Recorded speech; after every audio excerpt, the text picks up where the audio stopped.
Hey y'all, it's Santana from the future. Let me stop. Hey y'all, it's Santana, aka Tana's Book Diary, and I'm here in December to film the second part of this video. This first half of the video was filmed back in like June or July, and it just never got posted because I never finished the full video. The video was supposed to be reading the amount of my screen time, and I started it and I got like a couple different clips of me reading, and I just never finished it. So instead of scrapping that video, I decided to pick up the rest of it and add this last part to it, which is reading my screen time as well as tips on how to stop doom scrolling in the new year. I know that this is like a popular topic that everyone is kind of like giving their 2 cents about, and I hope that some of this is different tips, but also I want to just kind of like also reiterate some of the common tips that people give because I think they're effective. So yeah, I just want to give a formal intro. Yeah, let's get into it. Hey y'all, it's Santana. Oh my God, I look crazy. Hold on. Sorry if you hear the air. I have air. The last like 2 weeks I was without air, so I was like dying. Partially why no video last week. Also, work has been kicking me in the behind, and so I've just been stressed, but here I am. So it is Saturday, June 28th. Okay, so I was like, let me just sit down and sit the camera down real quick. So I plan on reading in my reading room. It's still kind of in the process of being decorated. So this is my reading room. I'll be reading in here. I feel like I never read in here, but I always film sit-down videos. But I want to read in here, kind of switch up where I read. Today my current read is Black Panther Woman, The Political and Spiritual Life of Erica Huggins by Mary Frances Phillips. I got this book at a book event that I went to back in February, and I'm finally reading it. I'm kind of like at the halfway point, I think. Yeah, I'm on page 122.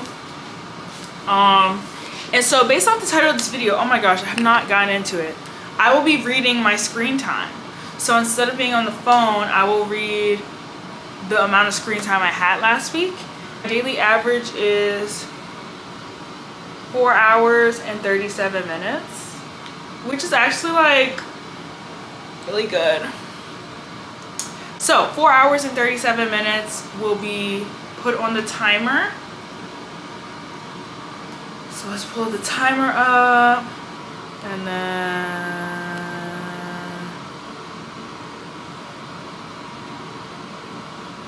37 minutes. So I probably won't read straight 4 hours and 37 minutes because today I kind of planned. Also, I need to retwist my hair, so I might do an audiobook when I do that. We'll see. But yeah, I want to at least get kind of, a couple more pages into this book. So let's get started.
Okay, update.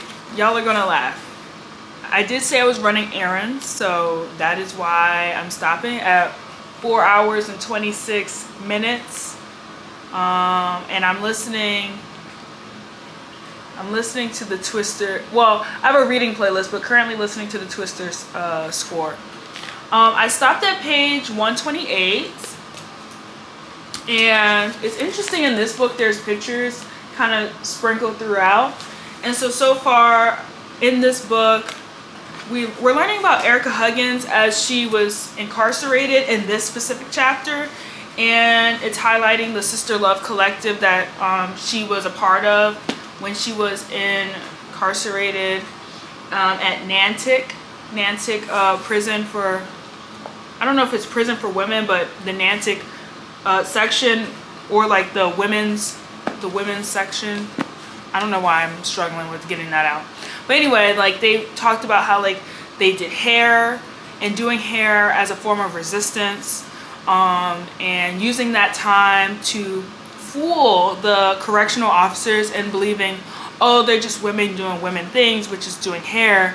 But in that time of doing hair, they had conversations of how to survive, about creating mutual aid for one another, all while looking like they're just doing hair. But within doing hair, they were also planning, coming together, being support for one another, offering like mental health, not breaks, but time for one another to kind of vent, to get things off their chest and plan.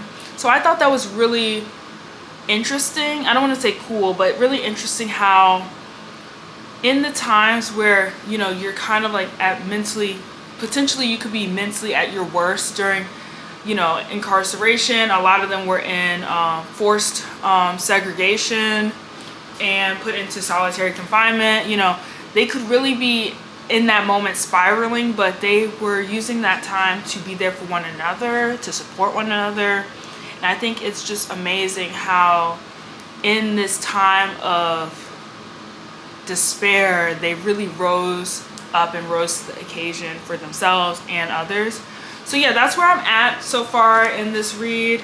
I hope to read some more while I'm out. If not, definitely when I get back.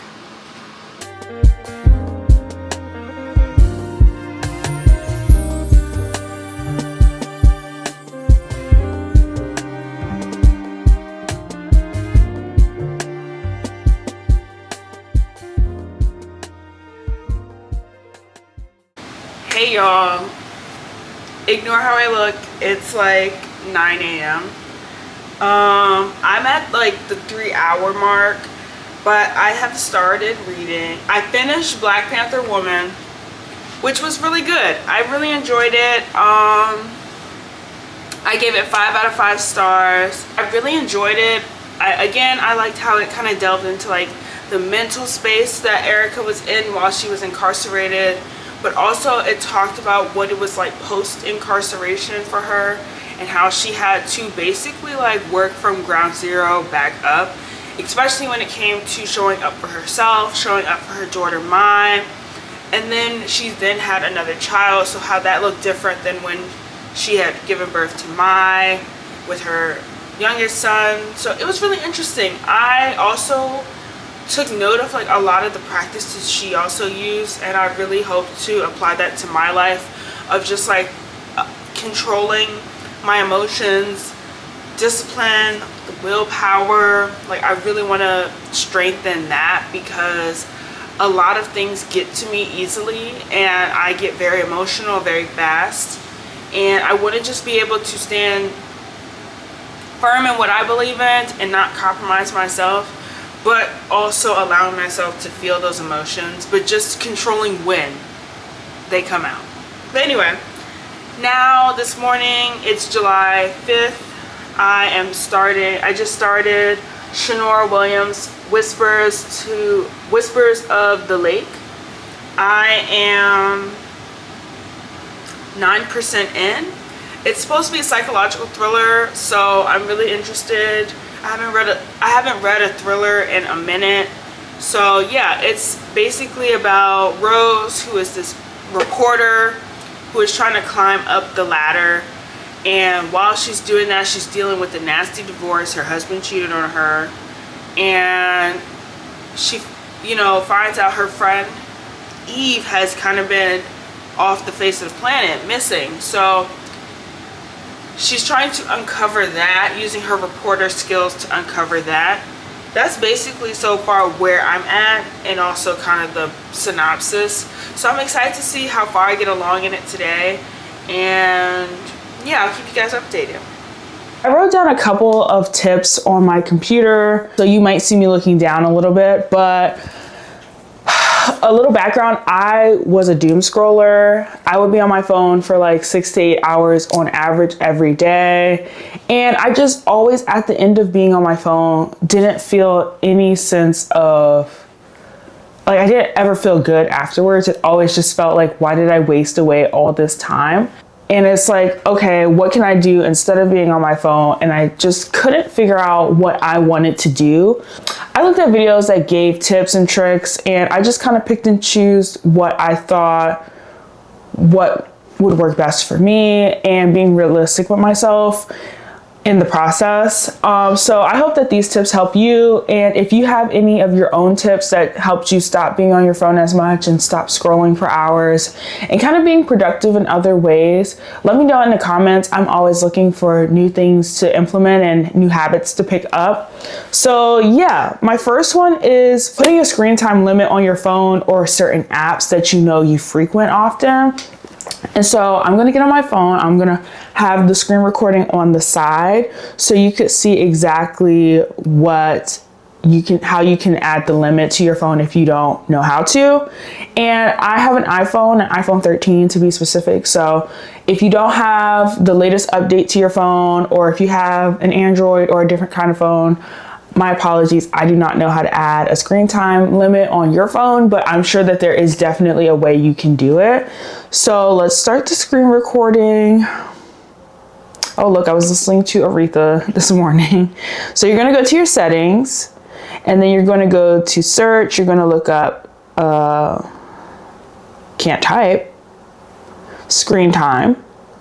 So right now my daily average is 4 hours and 44 minutes. You're gonna go to app limits. You'll swipe where it says app limits. If it's not green, make sure you click it to make it green. And I put most of my app limits on my social apps.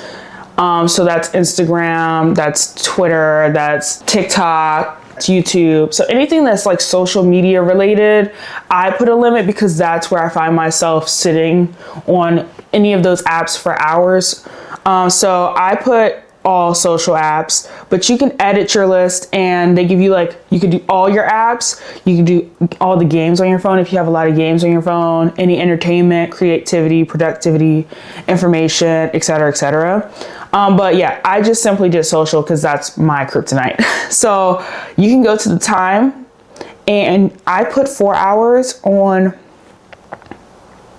the weekend. So sorry, I might have went too fast. So you go to time, you can do custom, you can do however long you want. You could do 1 hour a day limit. So once you reach your 1 hour of usage, it'll say, okay, you're done for the day. You could say, you know, give me 1 more minute on the app. You could say, remind me in 15 minutes to get off the app, or you could say ignore limit for the day. You do have that option.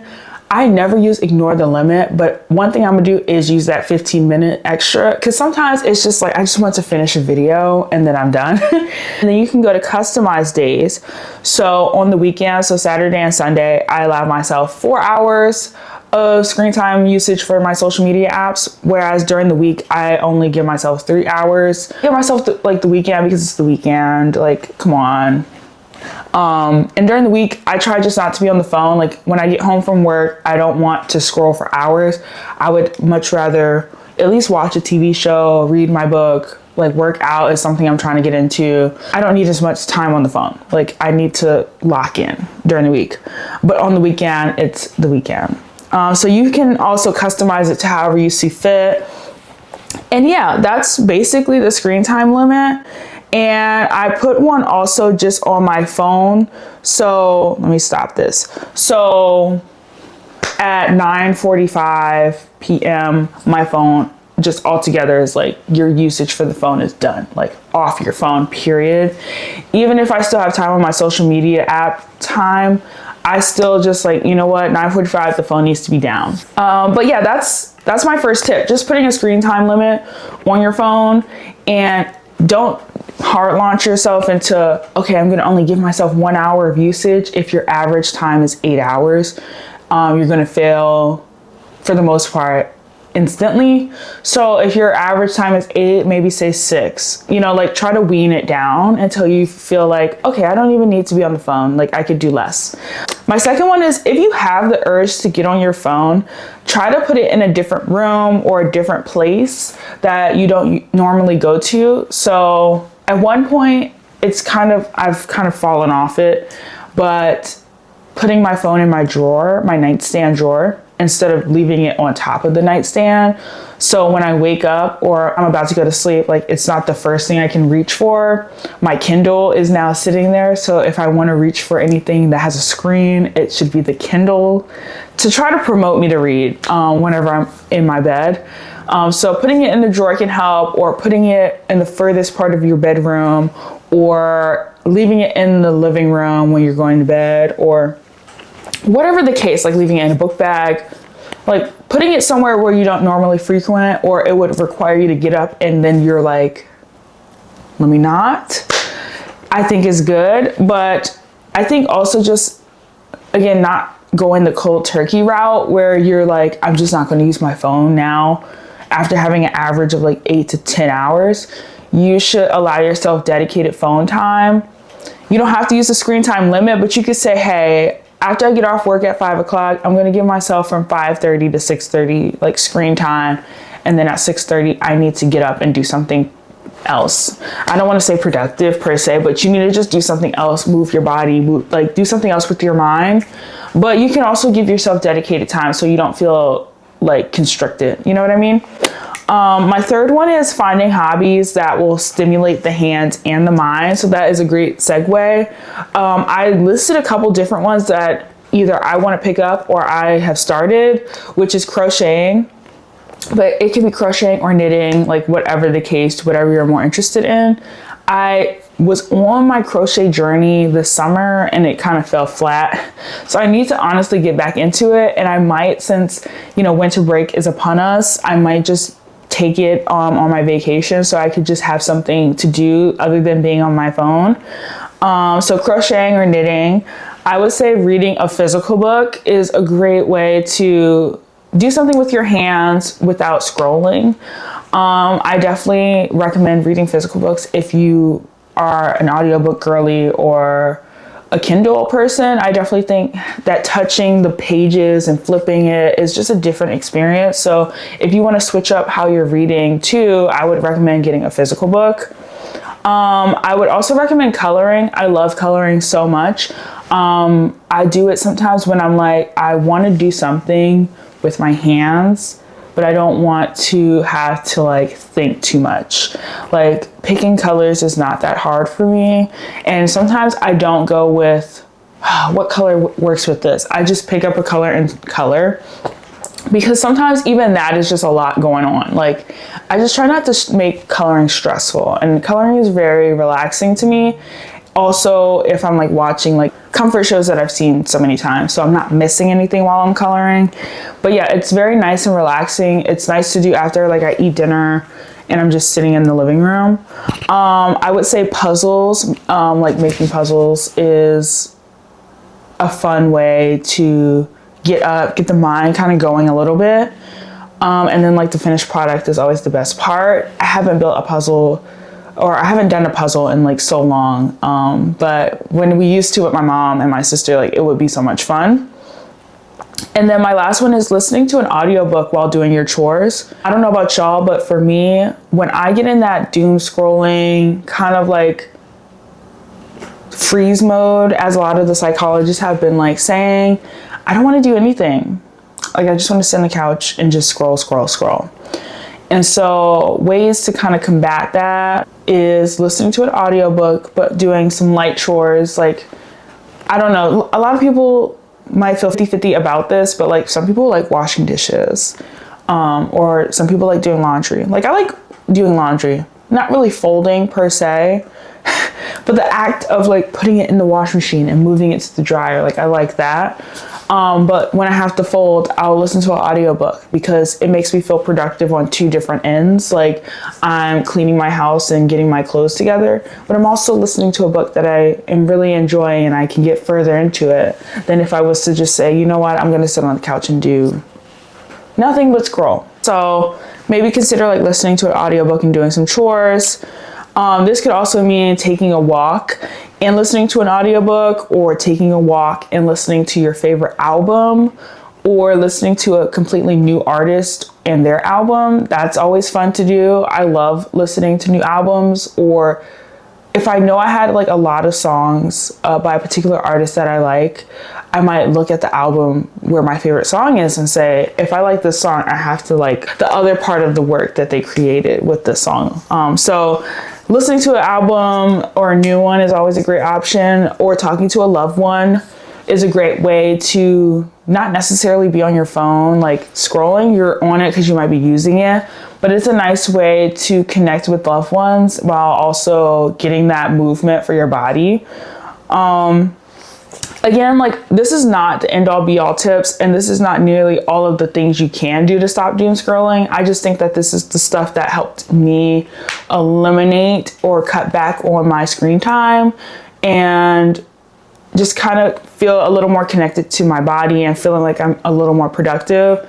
I'm a very productivity based person. I try not to be like, if I don't get this done, the day is ruined, or if I only do half of something, or you know, like I'm not a stickler, but I'm also someone who likes to check things off, scratch the things off the list. So this is how I kind of combated the doom scrolling while also, you know, feeding that other part of me that gets the dopamine rush of getting things done. Not everyone is going to be able to go cold turkey with like eliminating their screen time. So give yourself grace. It does take time. My average like last year was 6 to 8 hours, and now this year it's 3 to 5 hours. So I'm really proud of that. There's some weeks where I might go over the average of like 5 and get close to 6. And sometimes I look at the week like, okay, what was going on with me that week? I might have been on vacation where I'm on my phone more because I'm not working, or I might be going through like a depressive state in that week. So all I could do was scroll, or I'm at work, so my screen time is now 2 hours a day because I'm just so busy at work. So it just all depends on the week, and sometimes it fluctuates. So don't take it very like, if it's not this every week, I failed, because again, we're human, things happen, you know, we're not perfect, but just giving yourself that grace. But it's definitely worth it in the end when you know you've done and accomplished so many more things because you've cut out a lot of the scrolling on your phone.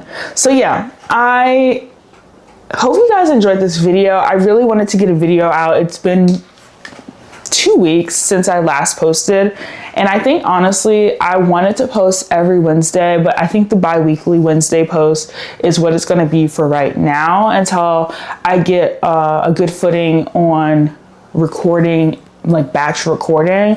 That is on my goals for next year. So yeah, I hope you guys enjoyed this video. I hope you guys have a great holiday, winter break. And let me know your tips down below. Like, what do you do to stop scrolling on your phone for hours on end with no end in sight? How do you like combat that? Because it was very hard for me at certain parts of this year where I was just like, I don't even care about screen time. I'm just gonna scroll. And then there were some weeks where I was like, pick up my phone. Like, I don't need to do that.